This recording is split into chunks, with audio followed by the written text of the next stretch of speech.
Bismillahirrahmanirrahim. Assalamualaikum warahmatullahi wabarakatuh. Masih bersama saya Masyo dalam segmen Baca Buku Bareng Masyo.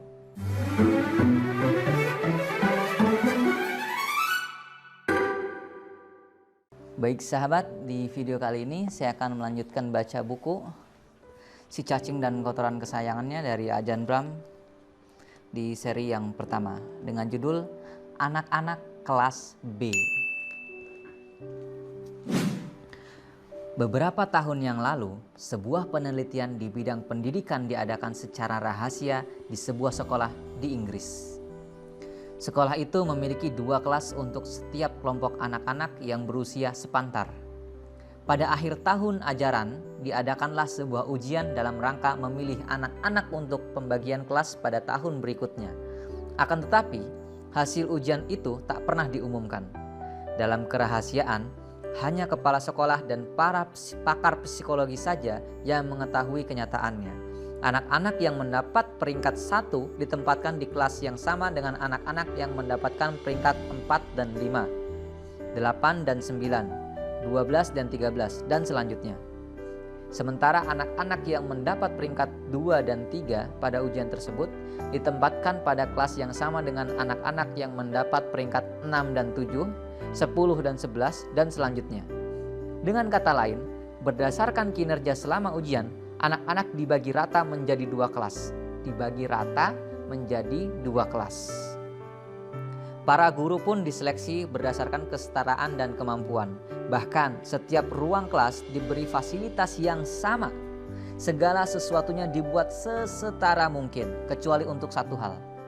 Satu disebut kelas A dan yang lain disebut kelas B. Pada kenyataannya, setiap kelas memiliki anak-anak yang setara kemampuannya. Tetapi di benak setiap orang, anak-anak dari kelas A dianggap sebagai anak-anak yang cerdas, sedangkan anak-anak dari kelas B dianggap tak begitu pandai. Beberapa orang tua dari anak-anak kelas A mendapat kejutan yang menyenangkan karena anak-anaknya telah lulus dengan baik dan menghadiahi mereka dengan bingkisan dan pujian. Sementara beberapa orang tua dari anak-anak kelas B mengomeli dan menghukum anak-anaknya karena mereka dianggap tak berusaha cukup keras selama ujian. Bahkan para guru pun mengajar anak-anak kelas B dengan sikap yang berbeda, dengan tidak berharap banyak dari mereka. Sepanjang tahun ajaran, ilusi tersebut terus dipertahankan. Lalu tibalah ujian akhir tahun berikutnya. Hasilnya membuat merinding, tetapi tidak mengagetkan. Anak-anak kelas A menunjukkan prestasi yang lebih baik daripada anak-anak kelas B. Pada kenyataannya, hasilnya juga akan seperti itu jika dulunya mereka terpilih sebagai setengah dari yang teratas pada ujian tahun lalu.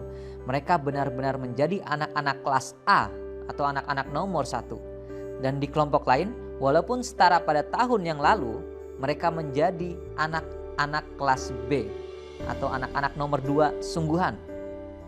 Seperti apa mereka diajar sepanjang tahun, seperti apa mereka diperlakukan, seperti apa mereka dipercaya, demikianlah jadinya mereka. Wow, sebuah kisah yang memberikan kita pelajaran yang sangat berharga. Suatu kelas yang semuanya sama, 2 kelas yang semuanya sama, setara, hanya karena diberi level grade A dan 1 grade B, semuanya jadi berubah. Perlakuan orang tua, pengajaran guru, dan mungkin juga perasaan anak tersebut, penilaian anak tersebut terhadap dirinya sendiri, dia yang anak-anak kelas B merasa kurang. Karena itu sikap kita terhadap orang lain, terhadap anak kita, terhadap pasangan kita, terhadap lingkungan kita, mari kita anggap dia bahwa anak kita adalah anak yang berlevel grade A, sehingga kita memberikan yang terbaik untuk mereka. Cerita selanjutnya masih mengenai kesempurnaan dan kesalahan dengan judul Bocah di Pasar Swalayan. Saya bilang kepada konco-konco penjara saya agar jangan pernah berpikir bahwa diri mereka adalah penjahat, melainkan berpikirlah sebagai seseorang yang telah melakukan suatu tindakan kejahatan.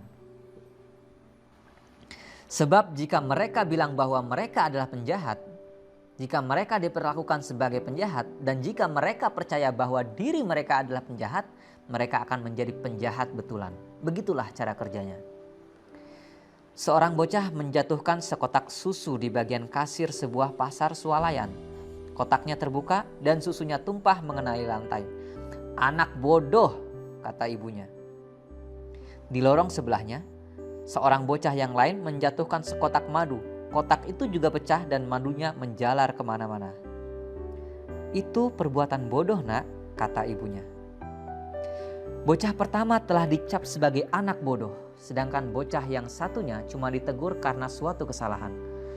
Bocah yang pertama mungkin benar-benar akan menjadi bodoh, sedangkan bocah yang satunya akan belajar untuk tidak lagi mengulang perbuatan bodohnya. Saya bertanya kepada konco-konco penjara, apa saja yang telah mereka perbuat pada hari mereka berbuat kejahatan? Apa saja yang telah mereka perbuat pada hari-hari lainnya pada tahun itu? Apa saja yang telah mereka perbuat pada tahun-tahun kehidupan mereka? Kemudian saya menceritakan kembali kisah tembok bata saya. Kisah tembok 2 batu bata yang jelek pernah saya bacakan di sini linknya. Ada batu bata lain di tembok yang mewakili kehidupan kita, terlepas dari kejahatan yang pernah kita perbuat. Pada kenyataannya, selalu ada banyak batu bata yang bagus, jauh lebih banyak daripada yang jelek.